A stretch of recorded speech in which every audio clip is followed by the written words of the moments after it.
Welcome. I'm excited to be here today because I think that if you're an entrepreneur, this concept, what I'm going to share, is absolutely life-changing. I know it was for me. Here's why. Today, I want to talk to you about why, as entrepreneurs, we tolerate too much and what it does to us, what it does to our business, what it does to our potential. Now, if you're wondering why I'm tying entrepreneurs and tolerating, see, I think that tolerating too much, or what we're willing to tolerate, is one of the clearest paths to success for us as entrepreneurs. Let me just say that again. What we are willing to, or limiting what we are willing to tolerate, understanding what we're tolerating, getting clear on what we're tolerating, and then moving it aside is one of the fastest paths to success as an entrepreneur. In fact, as entrepreneurs, here's why we tolerate too much. Let me share with you. In fact, here's what I want to share with you in this video. I want to go into three things: why we tolerate, what it costs us, and then how you get yourself out of this, how you get clear on what you're tolerating that you don't need to, so that you can actually create the forward progress and the momentum that you want. So let's start with why we tolerate too much. Now, I'm going to take kind of a second to explain this to you in a way that only entrepreneurs understand. See, here's what I know, and maybe not only entrepreneurs, but only people who have our life experience understand. Here's what I know about every entrepreneur I've ever worked with, and there's been thousands, and up close and personal, probably over 1,000, but at least hundreds, where I've been one-on-one with entrepreneurs. I've known their intimate thoughts. They've shared with me, things they don't share with other people in coaching relationships and consulting relationships. And here's what I know about us when it comes to our life experience and our success. Let me show you how our life experience and success makes us tolerate too much. So what I know about every entrepreneur I've ever worked with is this, and see, pressure test this, like try this on for size. Let me know if this makes sense to you, if this relates to you. What I know about every entrepreneur I've ever worked with is that we all have a period or multiple periods in our lives where we were trying to get to a destination. We were trying to get to an outcome. We had gone into the future, created a new reality, come back to the present, and we were doing everything we could to demand it becomes real. And we're looking at that future outcome. And in the present, we didn't have enough resources. We didn't have enough time. We didn't have enough experience. We weren't old enough. We weren't good enough. We hadn't done it before. Like, do you remember that period of time in your life where you heard all those voices in your head telling you all those things, but you could still see the destination, and you persisted, and you kept pushing things out of the way, and you kept overcoming and getting through, and finally you broke through and you got to your destination? After all of that difficulty and challenge, you finally got to the place where you probably proved who you are today. Can you relate to that? That place of going through that challenging, excruciating, sometimes debilitating in some ways time, but still making it to the destination and succeeding.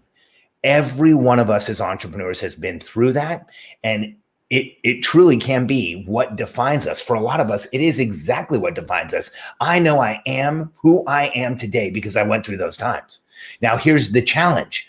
As entrepreneurs, when we're going through an emotional journey like that, when we're going through difficulties, when we're going through challenges, we imprint like crazy. And imprinting means there is a psychological imprint on us that as we're going through this really difficult challenge, we created success. So what happens as entrepreneurs is we tie together, I need to go through really hard, difficult things in order to be successful.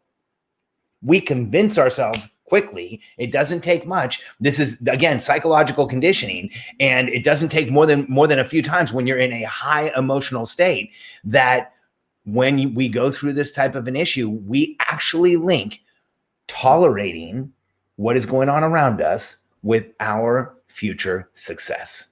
We link going through pain and being in pain with being successful.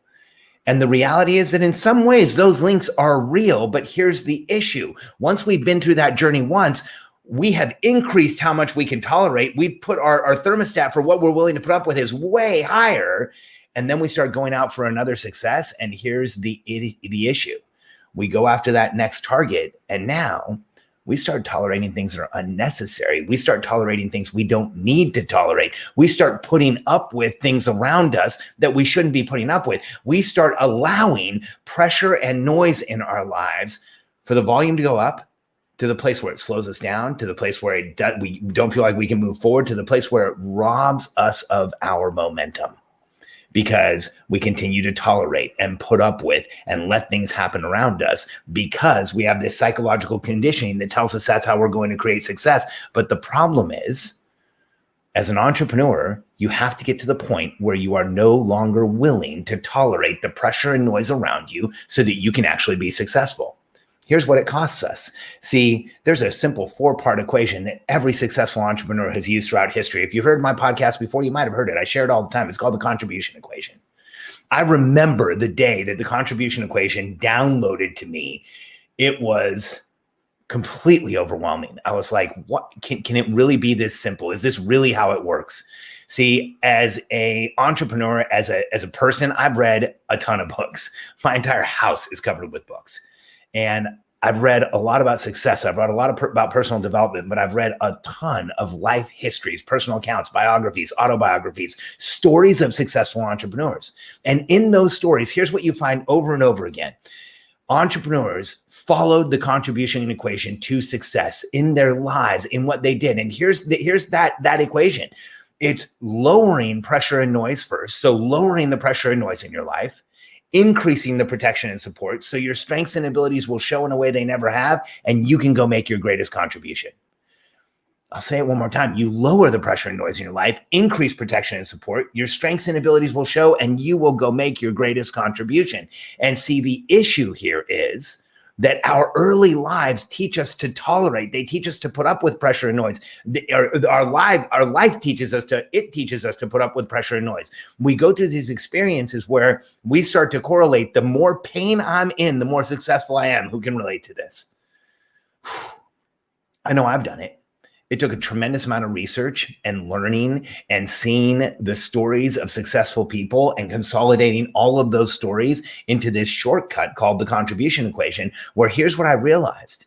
When people in the world who we remember, when the people who mattered to be remembered did the work they are remembered for, they did those 4 things.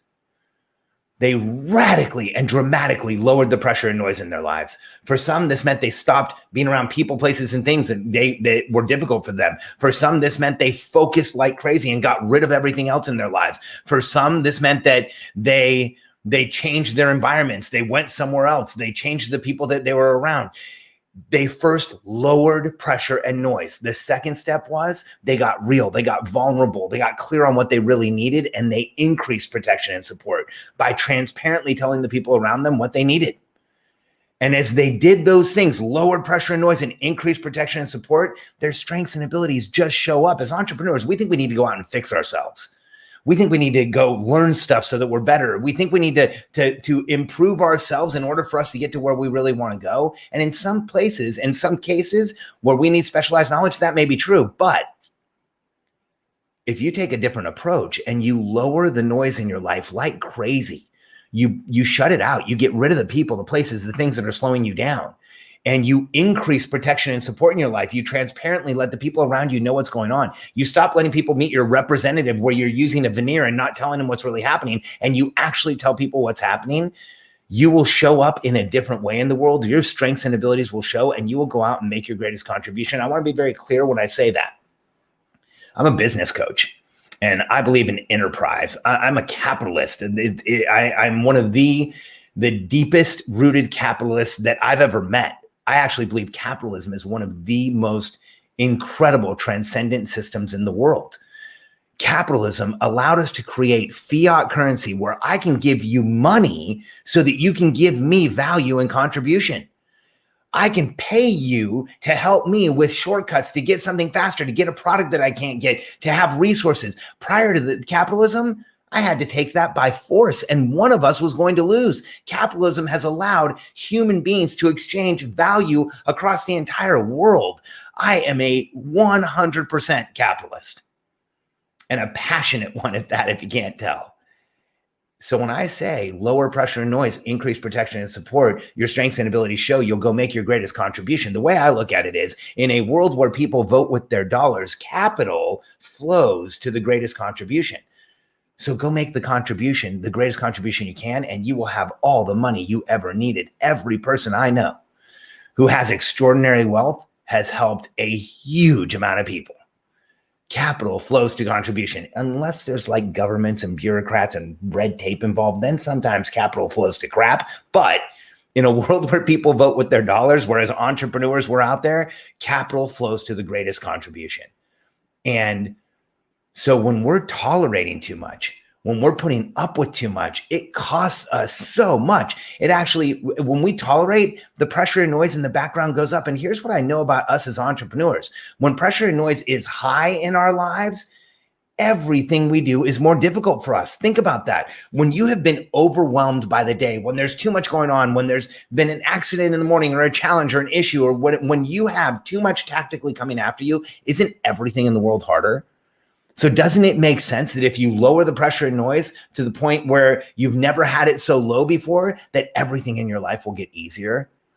That's how this works. The less you are willing to tolerate, the faster you move forward, the more momentum you create, and the easier what you're trying to achieve becomes. Not that it will be easy, but it will become less difficult so that you can actually move forward and get to the destination you want. Now, the question I always get whenever I share this with entrepreneurs, I try and share this as often as I can so that we have these realizations about ourselves, so that we understand who we are, so that we understand we have that tendency to tolerate too much that we have to keep an eye out for, or we're going to put ourselves in situations where we're not creating the success we want. We're not creating the contribution we want. We're not creating the impact we want. We're not earning the income we want. 100% of the entrepreneurs I work with want to make a massive contribution. They also want to make a massive income. And anyone who says money doesn't buy happiness just hasn't given enough away. So don't ever believe that. And as entrepreneurs, when we tolerate too much, it literally stops us from doing what we're capable of. And so so when I go out and share this, the question I get is, okay, so how do you know when you're tolerating something you should and when you're tolerating something you shouldn't? And how do you eliminate those things? Well, here's how I help everyone I work with. First, I think you need to do an inventory. You need to look at the people, the places, the things in your life and ask yourself, are these things giving you momentum or are they taking it away? Are these things moving you forward or are they holding you in place? Any of those things that are not giving you momentum, this is binary. It's either on or off. They're either moving you forward or moving you backwards. Don't even try and tell me one of them's neutral, because they're not. You're fooling yourself. And so the way to move forward, the way to help this, the way to create the next progress you want is to eliminate the things in your life that are not giving you momentum. This may be hard. This may be eliminating some relationships in your life. This may be eliminating some places that you go. This may be jettisoning some stuff in your life. But if you lower the pressure and noise and you get rid of those things, you will be shocked at how quickly you start moving in the direction you want. You've been carrying around a boat anchor of all of those things and they're slowing you down. And that's just the first step. The inventory is the first step. The second step is, if you don't have a process in your life to offload where you're uncomfortable, you will start tolerating too much again. If you don't have a process in your life to offload where you're uncomfortable right now, you are tolerating too much. Here's what I mean by that, or this. As entrepreneurs, you already know this about yourself. I know this about myself. I'm the eternal optimist. Of course it's going to work out. Of course we can do that. Of course that looks easy. We can do it faster than we think, right? I always think things can get done faster and better and with more features and with more benefits and with less team involved. I'm always optimistic. We know this about ourselves. And as entrepreneurs, what that does to us, it gives us the fortitude, that optimism, the strength of that optimism gives us the fortitude to go out into the world, declare we are entrepreneurs, tell everyone we are going to make this a better place in the way that we are working on in our business, turn ourselves into a commodity, and then go out and actually make it happen. That optimism gives us that. But on the flip side of that benefit of optimism, it also makes it so that as we go through our day-to-day, we will tolerate too much. We'll put up with the broken light switch. We'll put up with the person around us that we don't really want to have around us that just showed up. We'll put up with our desk not being at the right height. And this is all kinds of different stuff. The car that we drive we don't like. We'll put up with the person who keeps in our neighborhood who's irritating us and we keep seeing. All of those things we will just put up with, become optimists, and charge past without trying to change them. See, the inventory that you do once, you'll make some serious changes, but you need a system to consistently inventory where in your life you're uncomfortable so you can ask yourself, is this necessary or unnecessary? And if it's not, you can get it out of your way over and over. Like I said, I always tell entrepreneurs, if you don't have a system in your life to identify and offload where you are uncomfortable, you will tolerate too much. So here's how I do it. Now, this is a suggestion that comes out of our Momentum Planner. Thousands of entrepreneurs around the globe have bought this product now. And maybe not thousands, hundreds. We're putting it out there to where it will be thousands very soon. And I'm so blown away and so proud of the results they've gotten. And a big part of it is that big part of the results is that part of the process with the Momentum Planner is that on a daily basis, right here in step 2 of daily planning, you answer the question, where was I uncomfortable yesterday? Every day. You sit down and you answer, where was I uncomfortable yesterday? Where yesterday, our house had a major leak. We had water coming in. I wrote down I was uncomfortable yesterday, that I was exhausted mentally and physically.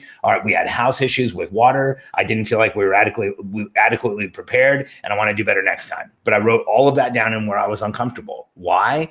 Because I had a hugely uncomfortable day. I put it down. I validated myself. I made sure I kept an inventory about it. And you know what's going to happen? Because I wrote it down longhand, because I have this daily discipline of identifying where I'm uncomfortable. Today, I have my daughters already working on what supplies, what do we need? How are we going to do better next time? We're already assembling a family plan. I was going to do that because that's how I think now. But I can tell you, there was a time where I would be like, the water's fixed. There's no more water coming into the house. Let's just move on. Let's grow the business. Let's do the next thing. I'm going to make sure that this doesn't happen to us again because I wrote it down. And when I go back and I look at this, like a couple of days ago, I was uncomfortable with the contract we had. I was uncomfortable that we were snowed in. I was uncomfortable there was triangulation in my company where 2 people were talking and they are talking about a third person. They should have just been talking directly to that third person. And I write this stuff down every single day, so that I become aware of where I'm uncomfortable and I can offload it, move it out of the way. I don't just use that eternal optimism to make it so that I start tolerating too much again. I was once asked, what is the biggest difference between billionaires and everybody else? And I was asked that question because I've had the opportunity in my life, it's incredible opportunity to work up close and personal with multiple billionaires over and over again. And here's the difference I can tell you. When somebody reaches that level of status and success, billionaires are the tiny percentage of people that will tolerate none of what everybody else will. They will only tolerate 1% of what the rest of the population will put up with. And because they tolerate nothing, because they demand more from life, because they offload where they're uncomfortable, they become radically productive at a level that is, in my experience, otherworldly. It's incredible to watch people like my friend Dave Liniger, who used to run Remax, was the founder of Remax, went from CEO to chairman, and now is retired. But watching him maneuver a 95,000 person company was incredible. Dave had no appetite for tolerance. In fact, he would routinely become very intolerant in public appearances and panels that he was on. And he did not tolerate noise in his life anywhere that I could see when I spent time with him. And watching him navigate that huge organization was incredible. And the way he did it was lowering pressure and noise, increasing protection and support, letting his strengths and abilities show, and going out and building the biggest real estate company of all time. At the time he had it, I think it's still the biggest real estate company of all time. And that equation, that not allowing yourself to tolerate, that offloading where you're uncomfortable, I've watched it up close and personal, and I've applied it to my life. And the more that I refuse to tolerate the things I don't need to, the more success I have. And I've applied it to our coaching. the more we show our members how to offload where they're uncomfortable and stop tolerating too much, the more our members go from $1 million companies to over $10 million companies to approaching on their way to $100 million companies. And so this is an equation I've watched over and over again. When I teach my team to offload where they're uncomfortable, they become more productive, they do more, they show up in a better way, and we get more done as an organization. This is a universal filter for you to put on your life and ask yourself, how do I eliminate what I'm tolerating? How do I stop doing this? And so the process to use is to every day sit down and ask yourself, where was I uncomfortable yesterday? Do not type it into a computer. Write it down with a pen. It doesn't have to be a big, huge pen like this one. I was trying to grab a better prop. It can be a pen like this one, but write it down with an actual pen and write down, here's where I was uncomfortable. You don't really have to do anything with it. If you write it down, you will start to take action. You don't have to sit there and say, I need to eliminate it all. Sometimes it's just recognition. I actually wrote down yesterday that I was uncomfortable with all the snow, sleet, and ice in Texas and the fact that we were shut in and I couldn't take a walk. Is there anything I can do about it? No, but I'm building the muscle memory of writing down every day, where was I uncomfortable, so that I can identify it, get rid of it, and move forward with massive momentum. So I know that if you're willing to apply this simple concept to your life, and if you're willing to think about that contribution equation and stop tolerating in the day and start writing down where you're uncomfortable, your life and your business are going to radically improve, and so will the relationships around you. As entrepreneurs, those are the three things that are really important to us: our relationship with ourselves and what we're doing in life, our relationship with others, usually the most important is our spouse and our family, and our relationship with our business. If you stop tolerating what you have been and you lower the pressure and noise in your life, your relationship in those three areas of your life is going to radically improve. Thanks for being here with me today. If you want more information, the more you tolerate, the more pressure and noise there is, the more you can't see the forest for the trees. You are blind. And if you want some more information, if you go to sharfen.com/blind, sharfen.com/blind, in fact, I'm going to drop a comment right there, and you go over there. My team has prepared some information for you. We have more information on how to move forward as an entrepreneur, how to create momentum. And all you have to do is, again, go to sharfen.com/blind. And remember, as an entrepreneur, we put up with more and go through more and tolerate more than the average person does in order to create the success we want, because we are driving our lives ourselves. That does not mean that you should universally put up with everything in your life. It actually means you should guard your focus like your life depends on it, because it does, and make sure that you are eliminating anything you don't need to tolerate so that you can move forward, create momentum, and go out and make your greatest contribution. Thanks for being here with me today. I appreciate it like crazy. Go to sharfen.com/blind, and do me a favor. If you've enjoyed our Facebook group, Sharfen Community on Facebook, take a minute and add a couple of your friends. Let's grow this group. Let's grow this community. I'd love to have more of us all here together, creating momentum. Thanks for being here today. Appreciate all of you, and we'll see you again soon.